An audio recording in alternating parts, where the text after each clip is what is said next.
পিতা পুত্র পবিত্র আত্মার নামে আমেন। যিশু পেরিদুতদের তিরস্কার করেননি বা জিজ্ঞেস করেননি তোমরা কেন আমাকে ত্যাগ করলে, বরং তিনি তাদের শান্তি দান করলেন, কারণ তিনি জানতেন তারা ভীতু ও উদ্বিগ্ন ছিল। তাই তিনি তাদের সান্ত্বনা দিয়ে বললেন, তোমাদের শান্তি হোক।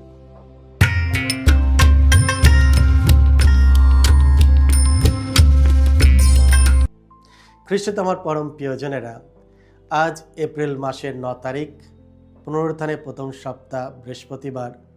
আর আজকে ডেলি মান্না ঈশ্বরের বাণী প্রতিদিন নেওয়া হয়েছে সাধু লূক রচিত মঙ্গল সমাচার থেকে 24 অধ্যায় 35 থেকে 48 পদ।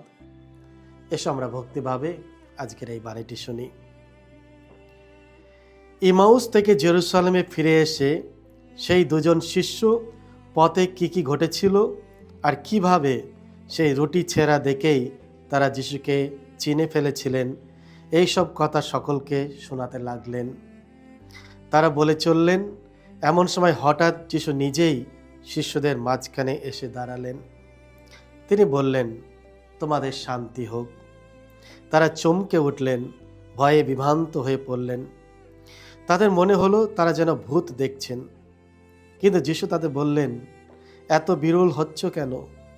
মনে ওইসব সন্দেহ বা জাগছে কেন?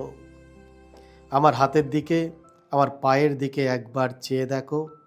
হ্যাঁ, এ আমি নিজেই। আমাকে ছুঁয়ে দেখো না। ভূতের তো হাড় মাংস কিছুই থাকে না, অথচ দেখতেই পাচ্ছ আমার তার রয়েছে। এই কথা বলতে বলতে তিনি তার হাত পা তাদের দেখালেন। আনন্দের আতিশয্যে তখনও তাদের বিশ্বাস হচ্ছিল না, তখনও তারা বিস্ময়ে অভিভূত ছিলেন। তাই তিনি তাদের বললেন, তোমাদের এখানে কি খাবার মতো কিছু আছে? তারা তাকে এক টুকরো ভাজা মাছ এনে দিলেন। তিনি তা নিয়ে তাদের সামনেই খেয়ে ফেললেন। তারপর তিনি তাদের বললেন, তোমাদের সঙ্গে থাকতে আমি তো এই কথাই বলেছিলাম যে মসির বিধান গ্রন্থে, প্রবক্তাদের বাণী গ্রন্থে ও সামসঙ্গীতে আমার সম্বন্ধে যা কিছু লেখা রয়েছে সে সমস্ত সত্য হবেই হবে। তখন তিনি তাদের মনের দ্বার খুলে দিলেন, যাতে তারা শাস্ত্রের অর্থ বুঝতে পারেন।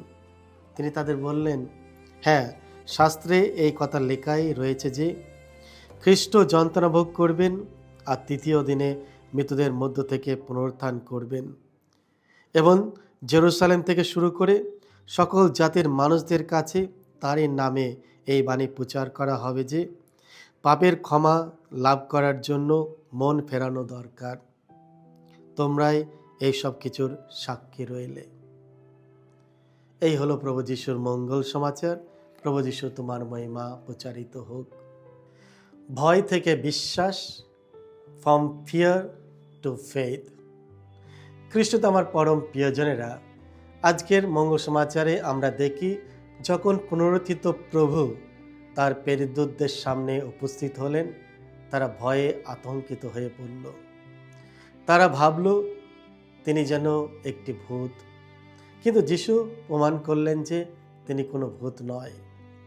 যিশু কোমলভাবে বিভিন্ন উপায়ে তাদের হৃদয়ের ভয় দূর করতে চেষ্টা করলেন। তা সত্যিই বিস্ময়কর।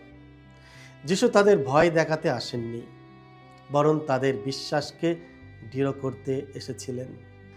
তিনি ভূতের মতো ভীত করতে নয়, বরং পুনরুত্থিত প্রভু হিসাবে তাদের অবিশ্বাস দূর করতে এসেছিলেন। খ্রিস্ট আমার পরম প্রিয়জনেরা, তিনি তার প্রকৃত উপস্থিতি প্রকাশ করার জন্য 4টি গুরুত্বপূর্ণ কাজ তিনি আজ করলেন। প্রথমে তিনি তার শান্তি দান করলেন। যিশু পেরিদূতদের তিরস্কার করেননি বা জিজ্ঞাসা করেননি তোমরা কেন আমাকে ত্যাগ করলে, বরং তিনি তাদের শান্তি দান করলেন, কারণ তিনি জানতেন তারা ভীতু ও উদ্বিগ্ন ছিল। তাই তিনি তাদের সান্ত্বনা দিয়ে বললেন, তোমাদের শান্তি হোক। একটি ভূত ভয় নিয়ে আসে, কিন্তু পুনরুত্থিত প্রভু তিনি নিয়ে আসলেন শান্তি। শান্তি হলো পুনরুত্থানের প্রথম ও ও সর্বশ্রেষ্ঠ দান। আমাদের ভয় ও ব্যর্থতার মুহূর্তে আমরা যেন তার সেই শান্তি খুঁজি, যে শান্তি আমাদের হৃদয়কে প্রশান্ত করে, কারণ সত্যিকারের শান্তি কেবল ঈশ্বর থেকেই আসে। দ্বিতীয়ত, যিশু তার হাত ও পা দেখালেন। তিনি তার প্রেমের ক্ষতগুলো তার শিষ্যদের দেখালেন। তিনি তার ক্ষতগুলো লুকায়নি। তিনি জানতেন এই ক্ষতগুলোর মধ্যেই তারা তার যন্ত্রণা ও পুনরুত্থানের প্রমাণ পাবে। তিনি তাদের সন্দেহ দূর করতে বললেন, আমাকে স্পর্শ করো, আমাকে দেখো। খ্রিস্টে আমার পরম প্রিয়জনেরা, একটি ভূতের কোনো দেহ নেই, কিন্তু পুনরুত্থিত প্রভুর শরীরে এখনো ক্রুশবিদ্ধতার ক্ষতচিহ্ন ছিল। তার বিদ্ধ হাত ও ক্ষতবিক্ষত পা আমাদের দুটি গভীর সত্য স্মরণ করিয়ে দেয়: মানুষের পাপের নিষ্ঠুরতা এবং ঈশ্বরীয় প্রেমের অসীমতা। এই চিহ্নগুলো পরাজয়ের নয়, বরং বিজয়ী প্রেমের প্রতীক। তৃতীয়ত, তিনি ভাজা মাছের এক টুকরো খেলেন। কিছু তোমার পরম প্রিয়জনেরা, তিনি মাছ খেলেন এবং প্রমাণ করলেন। তিনি মাছ খেলেন এই প্রমাণ দেওয়ার জন্য যে তিনি কোনো ভূত নয়, তিনি সত্যিই মৃতদের মধ্য থেকে পুনরুত্থিত হয়েছেন। এই কাজের মাধ্যমে যিশু তার শারীরিক পুনরুত্থানকে স্পষ্ট করলেন। তিনি খেয়েছিলেন কারণ তার খাদ্যের প্রয়োজন ছিল না, কিন্তু তাদের প্রমাণের প্রয়োজন ছিল। একটি সাধারণ খাওয়ার মাধ্যমে তিনি দেখালেন যে তিনি সত্যিই জীবিত। চতুর্থ, তিনি শাস্ত্র বাণী ব্যাখ্যা করলেন। অবশেষে যিশু তাদের মন খুলে দিলেন যাতে তারা শাস্ত্রবাণী বুঝতে পারে। তিনি তাদের স্মরণ করে দিলেন সেই কথাগুলো যা তিনি জীবিত অবস্থায় বলেছিলেন। তিনি বুঝিয়ে দিলেন যে ক্রুশই শেষ নয়, বরং তা মহিমায় প্রবেশের পথ। সব কিছুর একটি উদ্দেশ্য আছে।